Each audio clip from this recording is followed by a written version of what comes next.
Good morning students, कैसे हैं आप सब। मैं Ashutosh Goswami, class 12th subject English. और आज हमारी एक वापस न्यू पोइम है द होप, जिसका मतलब होता है आशा, written by mister Rajan Agarwal. ठीक है ना। आज हम इस पोइम को पढ़ेंगे और इस पोइम में भी काफ़ी अच्छी अच्छी बातें बताई गई है कि होप जो है वो स्टार्ट कहाँ से होती है और होप ह्यूमन लाइफ में कहाँ कहाँ काम आती है। ठीक है ना। वैसे according to mister Rajan Agarwal, he said that hope is start with birth of human being. ठीक है ना। आशा जो है वो मनुष्य के जन्म से शुरू हो जाती है। ठीक है। And the end of the hope with end of the man, end of the life. Okay, now the introduction of the poem. The poet is definite and certain interpreter of hope. ये कवि जो है वो लोगों में इसे अलग अलग तरीके से परिभाषित किया है, इसे माना है। Birds, human beings, animal, nature depend upon hope. जितने भी पक्षी हैं, मनुष्य है, जानवर हैं, वह प्रकृति सभी आशा पर निर्भर हैं। हम कह सकते हैं होप सस्टेन लाइफ। आशा जो है वो जीवन को आगे बढ़ाती है। ठीक है ना। आशा जो है वो जीवन को आगे गति प्रदान करती है। इसके बाद में हम स्टार्ट करते हैं इस पोइम को। ध्यान दीजिएगा, एक एक लाइन के अंदर बहुत ही अच्छी अच्छी बातें बताई गई हैं। ठीक है ना। Stanza first, hope is given different name. आशा के कई नाम हैं, कई विभिन्न नाम हैं। Some call is expectations. कुछ इसे क्या कहते हैं? एक्सपेक्टेशंस कहते हैं। एक्सपेक्टेशन का मतलब होता है उम्मीद, आशा। Other term in the future relevance, और दूसरे इसे फ्यूचर रेलिवेंस कहते हैं, जिसे हम हिंदी में कहते हैं भावी प्रासंगिकता, यानी आने वाली आशा, जिसे हम हमेशा संयोग करके रखते हैं। Some other thing it is a mention of benefication. और कुछ अन्य लोग जो हैं ये इसे उपकार का एक तरीका मानते हैं। किसका तरीका मानते हैं? उपकार करने का एक तरीका मानते हैं। कितनी अच्छी लाइन बताई है। Hope is given different name, some call it expectation, other term it future relevance, some other thing it is a mention of benefication. है ना। कितनी अच्छी बात बताइए। सेकेंड स्टेंजा में देखिए पॉइंट हमें क्या कहता है। To me hope is a creation of soul. कवि कहता है मेरे लिए आशा का अर्थ है आत्मा का सृजन, आत्मा का निर्माण। ठीक है ना। आत्मा का विकास। That make us feel pleasure some, जो हमें सुखद की अनुभूति करवाता है। ठीक है ना। जो हमें आनंद की अनुभूति करवाता है।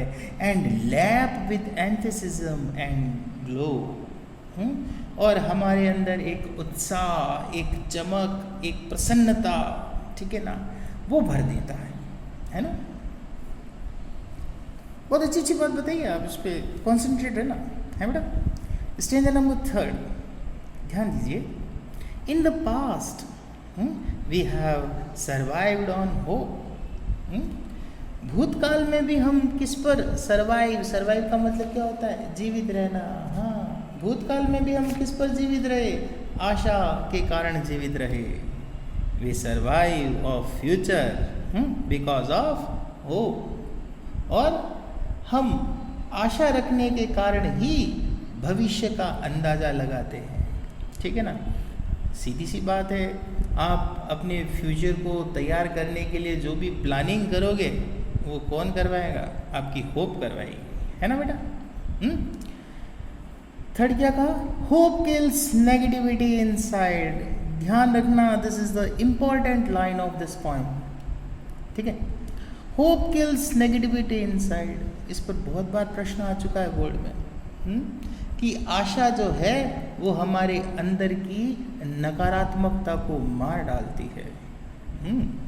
और जब अंदर की नकारात्मकता मर जाए तो जो ह्यूमन है, जो मनुष्य है, जो मैन है, वो हमेशा पॉजिटिविटी में ही सोचता है, यानी वो पॉजिटिव ही सोचेगा।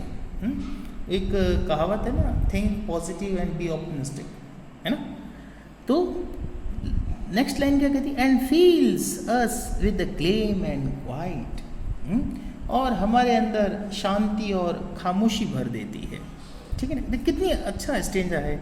इन the past we have survived on hope, we summarise of future because of hope, hope kills negativity inside and fills us with claim and quiet. Next stanza देखिए बेटा, stanza number 4, hope makes the bird fly, आशा ही जो है वो पक्षी को उड़ना सिखाती है। In search of food for young ones, किसकी तलाश में, अपने बच्चों के भोजन की तलाश में उसे उड़ना सिखाती है। And a material to build their homes, ठीक है ना, और उनके घोंसले और घर बनाने के लिए, उस सामग्री की तलाश करने के लिए, उन छोटे छोटे पार्टिकल्स की तलाश करने के लिए उसको उड़ना सिखाती है। कौन? होप। ये मेरी सबसे फेवरेट जो है स्टेंजा है, देखो कितना प्यारा है। Hope makes the bird fly in search of food for young ones and material to build their homes, है ना, कितनी अच्छी बात है।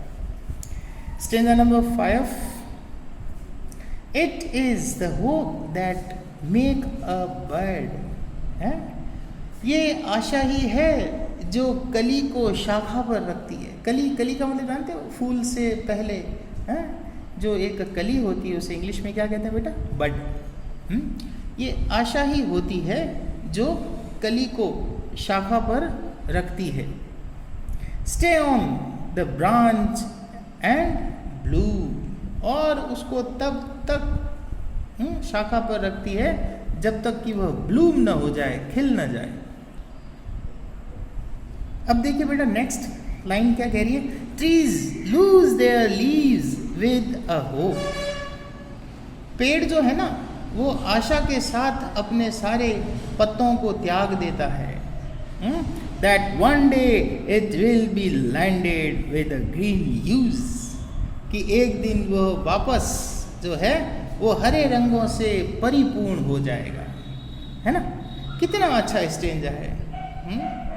नहीं, वापस अगर हम बात करें तो it is the hope that make a bird stay on the branches and bloom, tree lose their leaves with a hope that one day it will be landed with green hues. अब हम stanza number 6 की बात करें। Hope aligns this the life gloomily through fears and make us feel the freshness and warmth। कितनी अच्छी बात बताई है कि आशा जीवन को अंधकारमय रास्ते से निकाल करके प्रकाशमय रास्ते की ओर ले जाती है। ठीक है, ऑफ द डे अहेड, आने वाले दिनों को लेकर के हमारे जीवन में एक तरोताजगी भर देती है। ठीक है ना। Stanza number 7, hope make life go on, आशा ये जो है वो जीवन को आगे बढ़ाती है, अर्थात जीवन के अंदर गति प्रदान करती है। Life is a derivative of the function called hope, और जीवन क्रियाशील है या वह कार्यशील जिसे आशा या उम्मीद हम कहते हैं। Hope is the prime excellence, जीवन आशा का श्रेष्ठतम आरंभ है। जीवन आशा का श्रेष्ठतम आरंभ है। Right from the day one is born, और ये ठीक उसी समय शुरू हो जाती है जिस समय हमारा जन्म होता है। पशु, पक्षी, मनुष्य, प्रकृति का प्रत्येक जीव जब से जीवन काल के अंदर आता है वो आशा को साथ लेकर के आता है, होप को साथ लेकर के आता है, and it create the whole life of living beings. ठीक है ना, बहुत ही अच्छी और शिक्षाप्रद ये कविता है राजन अग्रवाल सर के द्वारा। ठीक है ना, आई होप आपको काफ़ी पसंद आई होगी। अब हम इस पोइम के कुछ इम्पोर्टेंट क्वेश्चंस के बारे में डिस्कशन कर लेते हैं। ठीक है ना, सबसे पहले मैंने इस पोइम में कुछ जो बड़े क्वेश्चंस हैं उनके बारे में मैंने लिखा है। देखिए question number first, right a critical appreciation of the poem. ठीक है ना, इस कविता पर समालोचनात्मक वर्णन कीजिए।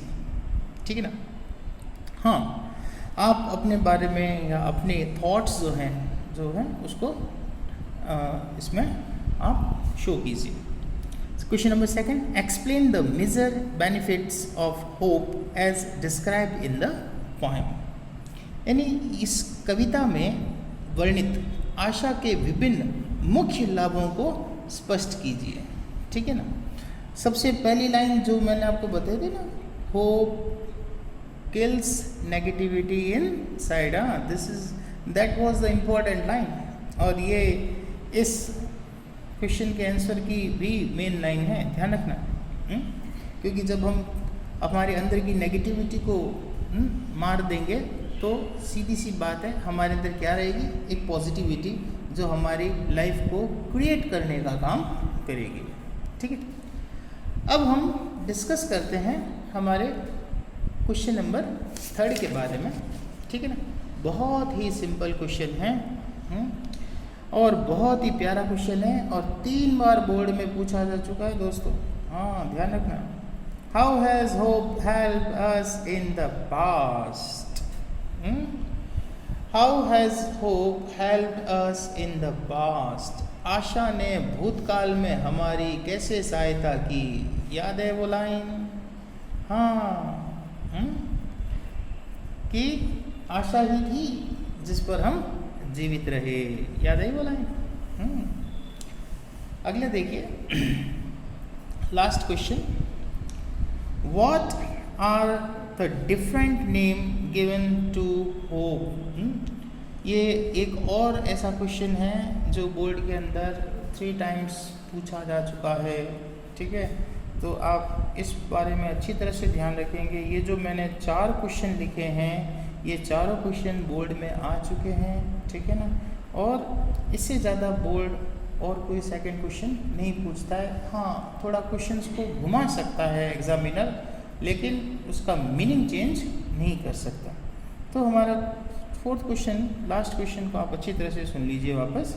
What are the different name given to hope.